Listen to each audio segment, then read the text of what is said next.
Hello guys and welcome to our channel to the Mauro. Today we're gonna do something unique, something a little bit different. However, I'd like to show you how you can use your pizza dough a little bit in a different way, how you can make something welcoming for your friends, something welcoming for your family, especially if you get an event such as New Year's Eve or any parties or birthday parties coming up. We're gonna make pizza fritta, yet it's gonna be a little bit different from the time when you're walking on the streets of Naples in the Spanish Quarter, when you have these fantastic dishes, you know, after a club, after a party, or after just coming out on a good walk and just have something really a quick bite to have. So pizza fritta is basically a pizza dough what we're gonna use with a little bit of less water content. I would suggest to adjust it somewhere about 70%.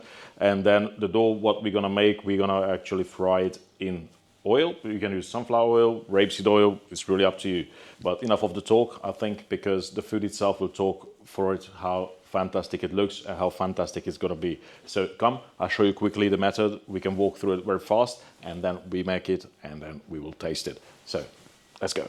So as described before, the dough, we will be using the same method like we did before. You know, we're gonna have biga, which is a pre-dough. We're gonna make it in advance. It's gonna be about 40 hours long, pre-fermented in the fridge. We're gonna use 75% biga inside our recipe, which means that the flour content of the actual dough will already have 75% of it already in the biga, which is our pre-dough. And then we're gonna make a refreshment with 500 grams of flour, 650 water, 3 grams of fresh yeast, 60 grams of salt, and we're gonna add at the end 60 grams of olive oil extra virgin.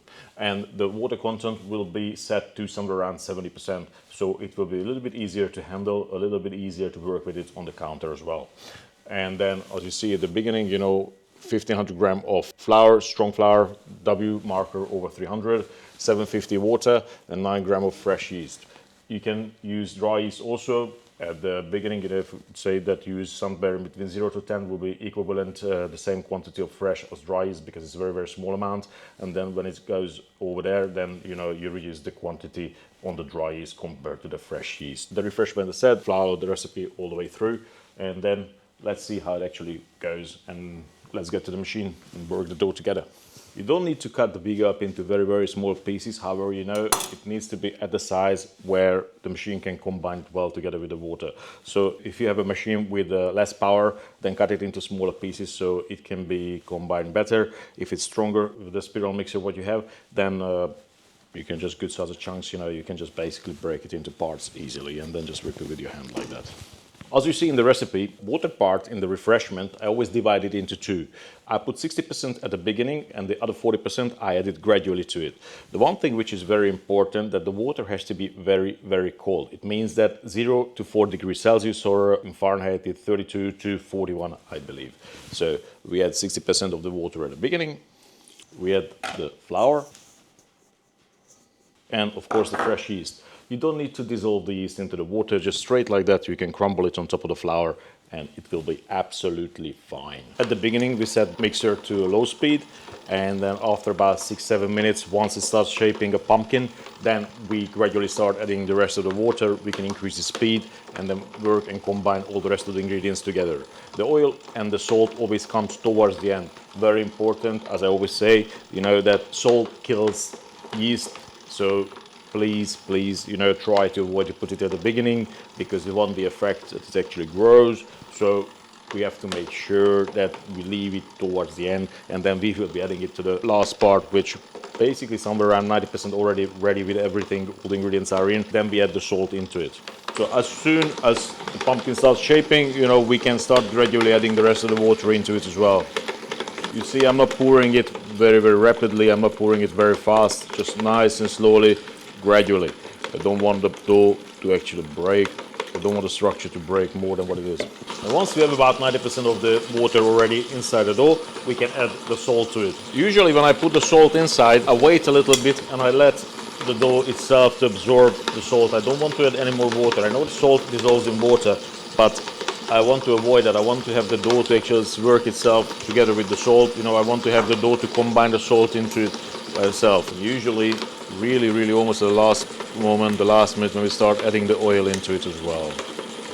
Now that we have all the water inside the dough and the machine is working well, we leave it to run for another 40 seconds roughly, and that's the time when we stop the machine we leave it to rest for about 30-40 seconds. We don't need to leave it inside the bowl for an extra 15 to 20 minutes or an hour or so, because it's a contemporanea or a contemporary dough, to say it in English. And as I always say, straight away take it out. You can shape it, boil it, put them into pizza boxes or resting containers, and then either refrigerate it or keep it outside the room temperature for an hour or two, and then you can use it straight away, since we already accelerated the proofing process on this dough. That's it. Beautiful. Oh, it's fantastic. Very strong. Okay, so let's see how strong it is. Very good. What I usually do, I oil my hands a little bit, and then I'm going to remove it straight away. A little bit of extra virgin olive oil.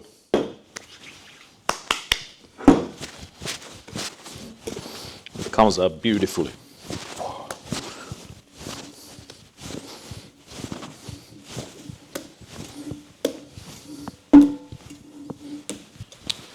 A little bit of olive oil on the top.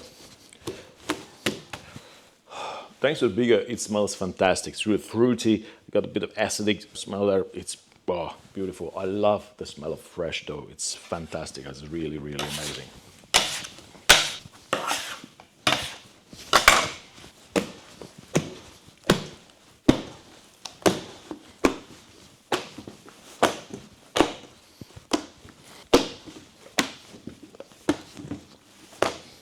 Stretch it a little bit so we can work on the structure and we can strengthen the structure a little bit on the dough.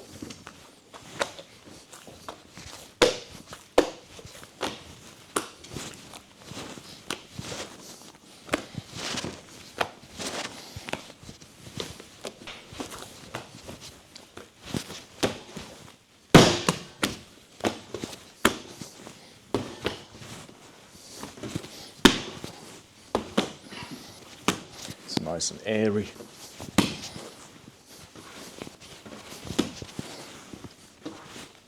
A little bit of olive oil on the top, and then we can portion it out straight away.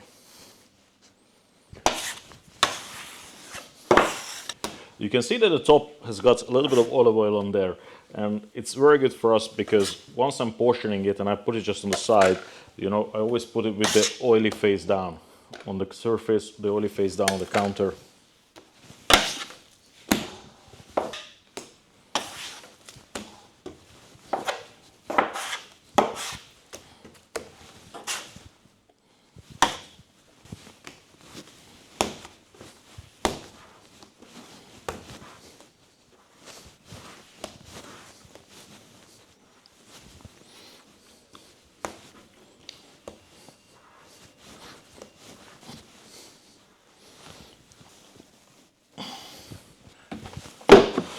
And that's it. If you've done your job well, if you've done the math well, then 12 balls should come out exactly from the 2 kilos of flour which we have used. Since 1500 gram was in the bigger and another 500 gram which we have refreshed it with. And as always said, the balls come the way between 275-ish to 300-ish. So let's say average about 285, yeah? So 12 nice size of pizza ball come out from this weight of dough. Now, once we covered it, either you can leave it for 1 hour room temperature and then 6 to 8 hours refrigerate it, or leave it to 2 to 3 hours on the room temperature and then use it straight away.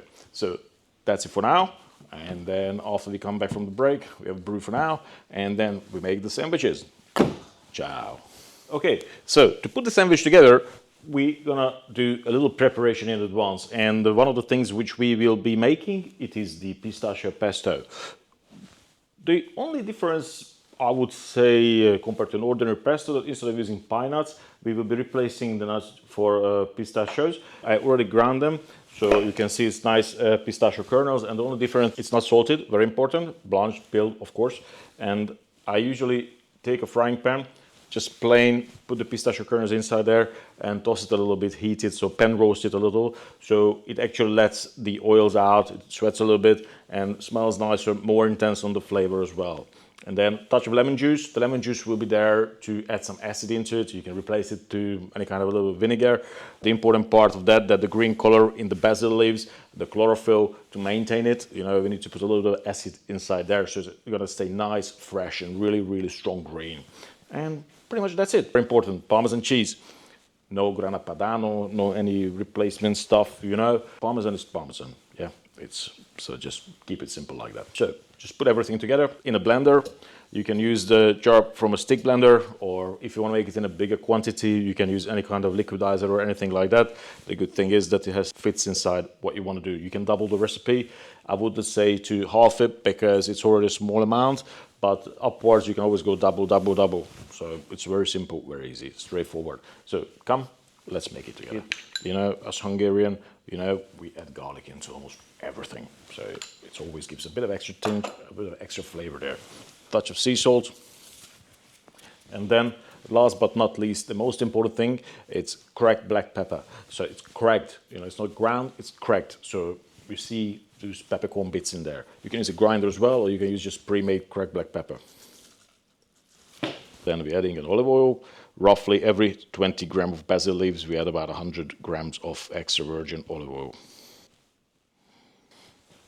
And then roughly grind it for about a minute, full speed.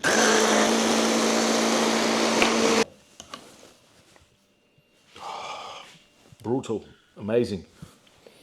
I love the freshness of good pesto. It's amazing, guys. You know, one thing, don't forget, pesto is a dressing. It's not a paste. It's a dressing. So it has to be able to pour it. You know, it has to go nice, sexy, easy on a sandwich, easy on a sauce, anywhere. Once it's rested, it's gonna have a very nice and very, very intensive green color.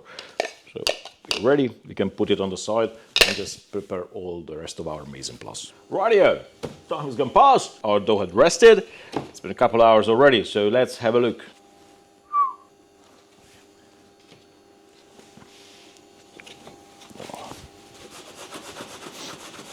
That is something fantastic. So to fry the pizza dough, very easy, straightforward, just a pot with some oil inside there. Make sure that the oil is alternatively something like sunflower, rapeseed, or some kind of vegetable oil, since you don't want it to be burnt. You know, you need a high temperature, average around 190 to 210 degrees Celsius. We take the pizza out, we're gonna cut it into smaller pieces, and then we're gonna fry it. We have to prepare a little bit in advance, so we're gonna need a deep tray or a grill or something. Well, we're gonna remove actual frittas from the oil, and then the fritters, we're gonna put it on the grill so that you can drip down, you know, because you don't want to put it on paper, because if the paper would not absorb the oil well, it's actually going to soak back inside there, and then it's going to be very, very soggy, it's going to be very oily, and then it's just going to make you feel sick. So need a nice deep tray. We're going to use some rimacinata.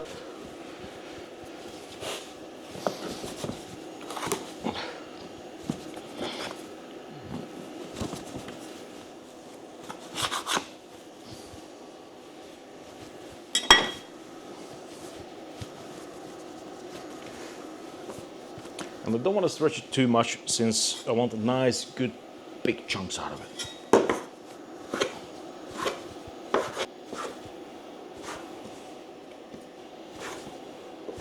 So once the oil is on temperature, we can just nice, gently dip the dough inside.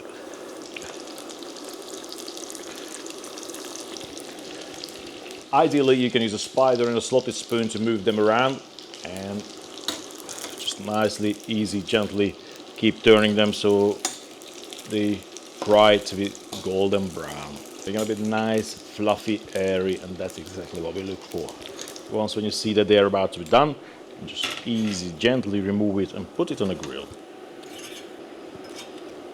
So we have the fried pizza bits or pieces ready. The first thing I'm gonna do, I'm gonna add something which is absolutely not Italian, however it is truly British.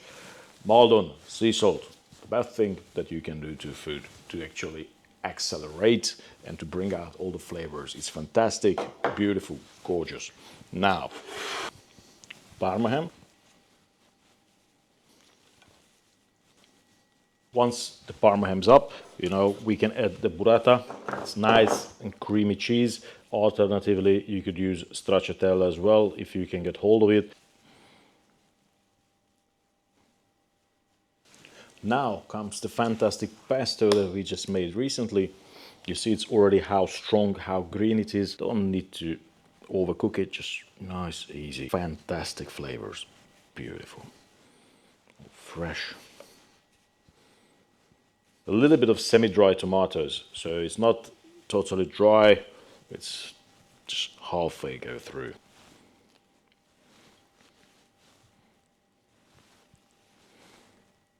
A little bit of extra on the pistachio kernels. And then we can finish it with some basil leaves as well, just something nice and fresh.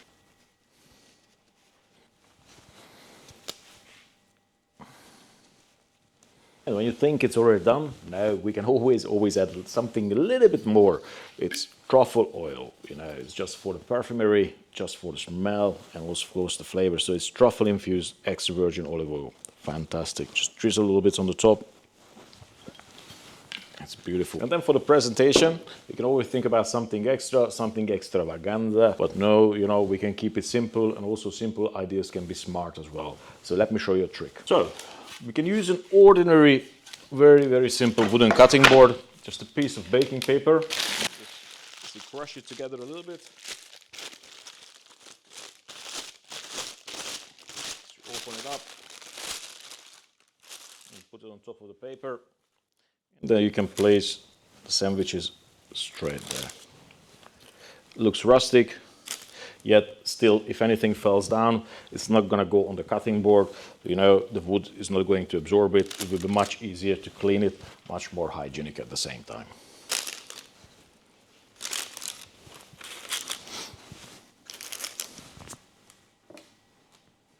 You see, there is no secret. Very easy, straightforward. As with all our recipes, you can see that there is no secret in there at all. You know, if you follow my channel, if you follow the recipes, if you go step by step, you know, you can make fantastic dishes at home using easy, straightforward ingredients. With this dish as well, you know, you can use your fantasy, you know, the options are endless. You can use mortadella, or you can use any other kind of cold cuts, you know, it can be vegetarian with grilled vegetables, so it's really, really up to you how you like to make it. What's your desire, you know, it can be vegan as well, you know, so it's really, really endless. If you like the video, if you like the show, if you like the recipe, please don't forget to subscribe and follow us. It's very, very important. And I said, you know, there's only one thing left to do now. It's taste it, because I'm already starving. Until then, ciao. Brutal. Already smells good, but it even tastes much, much, much better. That's bloody good.